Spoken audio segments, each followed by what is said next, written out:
your weighted pull-up, that's near the top of our V10, V11 range. When we look at the finger strength numbers, that puts you in about the V4, V5 median with our data. When I first started YouTube, I was a happy average climber who climbed V5 at the max. After being on YouTube for a while, I became motivated to start training and stop being average. 1 year later, I successfully climbed my first V7. It seemed I would be on my way to V8 and finally not be average anymore. But unfortunately, I injured my fingers 2 times in a row while training on the moonboard. It's as if fate wants me to be an average climber forever on YouTube. However, life is all about standing up where you fall down.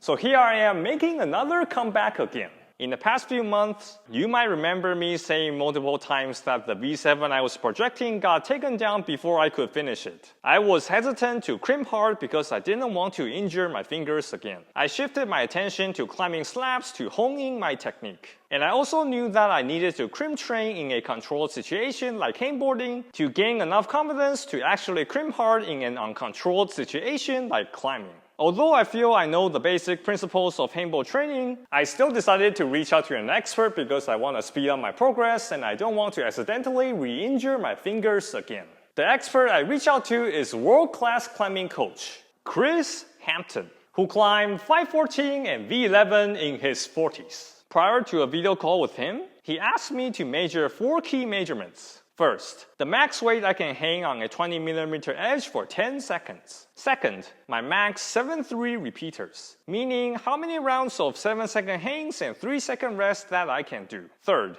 my 1 rep max weighted pull-up. Lastly, my max rep of the normal body weight pull-up. For the max weight I could hang on a 20mm edge, it was 18 pounds. Which is around 13.7% of my body weight. For some reason, I never measured my max weighted hang before I injured my fingers. The closest thing I did was measuring the max force I could pull with one arm on a crane scale. At my peak, I could pull 63.7% of my body weight with my right arm and 61.4% of my body weight with my left arm. Assuming the numbers are transferable, that would equate to a weighted hang of 25.1% of my body weight, which means I was 11.4% of body weight away from my peak. For the max 7-3 repeaters, I was able to do 6 rounds, which is 60 seconds. Unfortunately, I don't have any pre-injury numbers that I can compare with. As for my max weighted pull-up, it was 90 pounds, which is 68.7% of my body weight. And my previous peak was 77% of my body weight. As for my max rep of the normal body weight pull-up, it was 15 reps, which was my all-time best at the time. After showing the numbers to Kris, I had a video call with him. In the call, he broke down my numbers and gave me a lot of valuable advice. Data is actually a really interesting thing in climbing. You know, there's more and more of it, but we also have to be really careful not to take it as like the hard truth. You know, there's so much more that goes into climbing. I have your numbers here. Your weighted pull-up was at plus 90. That's really strong. That's near the top of our V10, V11 range. Or for the quantity of pull-ups, you did 15 pull-ups. That puts you solidly in our V8, V9 range. So both of those things, I would say, aren't things you need to put a ton more energy into in order to climb harder. When we look at the finger strength numbers, first thing is the 10-second max hang on a 20mm edge. You were able to add 18 pounds. That puts you in about the V4, V5 median with our data. The repeaters, you went 60 seconds. That also puts you in the V4, V5 range or so. So definitely not as high level as your pulling strength. So something we could put some time into and see some gains with. Your goal is to get back to V7. In the V7, V8 range, we see about 100 seconds. That's going to be something to shoot for. And we also see plus 40 to plus 50 pounds in the max hang to get to that V7, V8 range.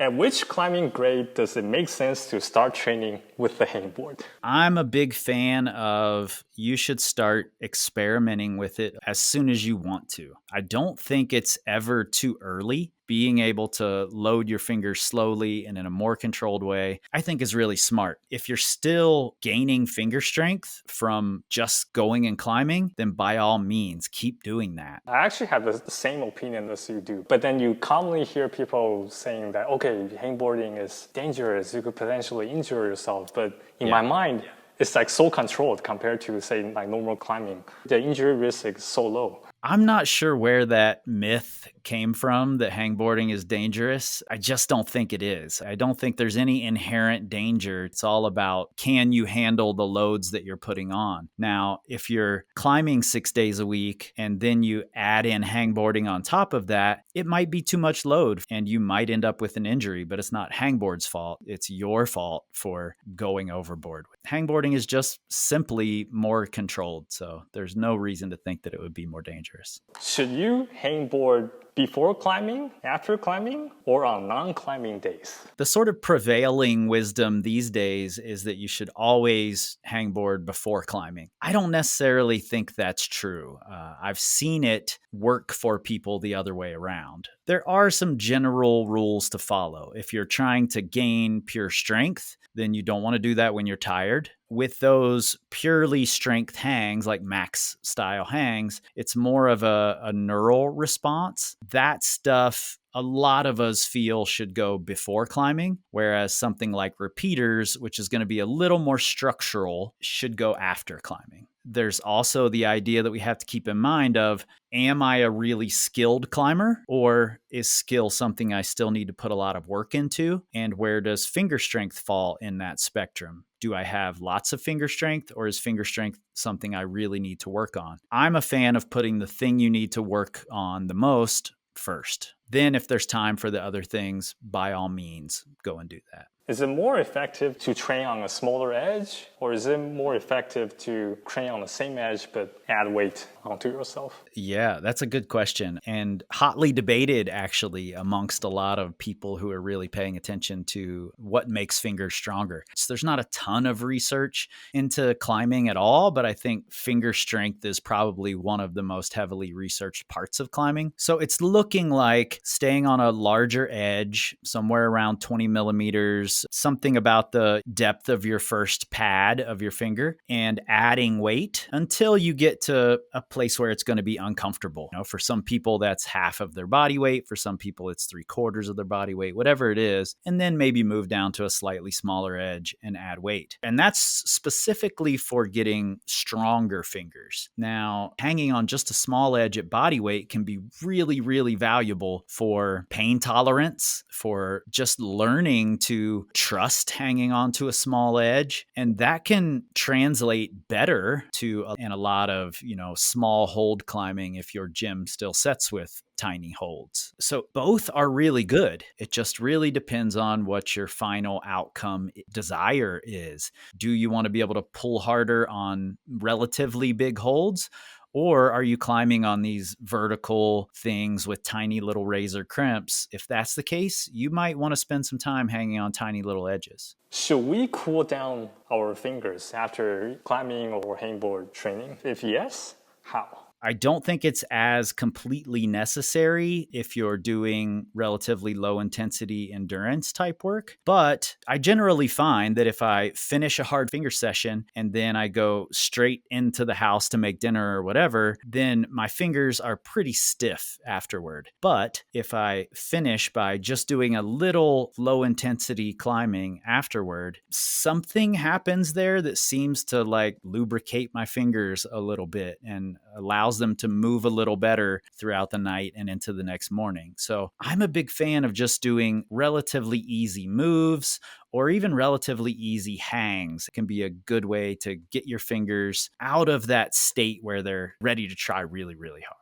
Thanks again, Kris, for taking the call and then work with me. I really appreciate that. I started to train with the training plan Kris gave me. I won't be revealing the details here in the video because Kris coaches climbers for a living. If you are interested in finding out the details or potentially working with Kris yourself, definitely click the link in the video description below to find out more about it. I trained, and trained. I had to take a break in between because a personal life-changing event happened to me. After I was back, I continued to train, and train. Time flew really fast, and I was halfway through the program. And Kris asked me to measure the 4 key measurements again. For the max weight I can hang on a 20mm edge for 10 seconds, it jumped all the way up to 55 pounds, which is around 42% of my body weight. I was able to surpass my pre-injury best by around 24.6%, and I am extremely happy about it. For the max 7-3 repeaters, I was able to do 9 rounds, which is 90 seconds. That's a 50% improvement over the initial measurements, and I'm also very happy about it. As for my max weighted pull-up, even though Kris told me there isn't a need to focus on it since general pulling strength isn't what stops me from climbing higher grades, I still decided to train it because when my fingers and forearms are dead from climbing and hangboarding, my lats still have a lot in the tank, so I might as well continue to improve my general pulling strength. Additionally, sometimes I like to imagine that in an alternate universe where I didn't injure my fingers twice, my fingers will progress at a similar pace as my general pull strength. And I could have been climbing V11 now had I not injured my fingers twice. In any case, I was able to set a new personal record and pull 105 pounds, which is 80% of my body weight. As for my max rep of the normal body weight pull-up, I did not train for this specifically since Kris told me general pulling endurance isn't what stops me from climbing higher grades, and I also don't have an interest in training general pulling endurance. However,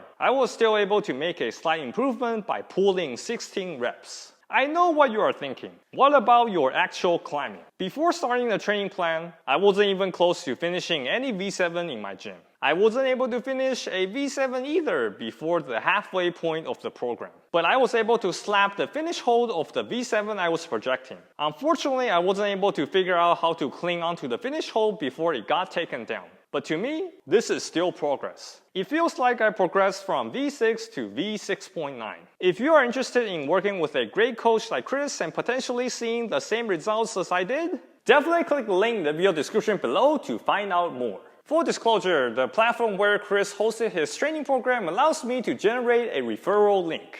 And if you use my link to sign up, I will receive a commission. Lastly, the full hangboard I have been training on all these times is from Fictitious Climbing. If you are in the market for a full hangboard, definitely click the link in the video description below to find out more and use code GeekClimber to get free shipping. And definitely check out their innovative screw-free doorway hangboard mount as well. Again, full disclosure, I will receive a commission if you make a purchase. Thanks for watching.